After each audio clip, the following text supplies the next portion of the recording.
नमस्ते प्रणाम हम किशोर लाल यादव और वो सबके बेटा वो सबके भाई रे वो सबके भतीजा। एगो बहुत ही प्यारा हमार सिनेमा रिलीज हो रहा बा ऑल टेलीविजन प्रीमियर पर भोजपुरी के number 1 TV channel Bhojpuri cinema पर, जो उनकी 23 अगस्त शाम के 6:30 पर और वह सबके दिन शनिवार के देखे के मिली टीवी पर।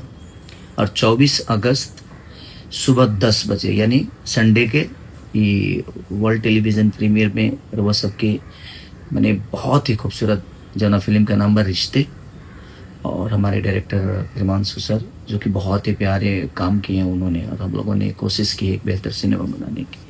तो वो लोग ज़रूर होकर के देखी 23 अगस्त के शाम 6:30 बजे और 24 अगस्त के सुबह 10 बजे भोजपुरी के नंबर 1 चैनल भोजपुरी सिनेमा पर।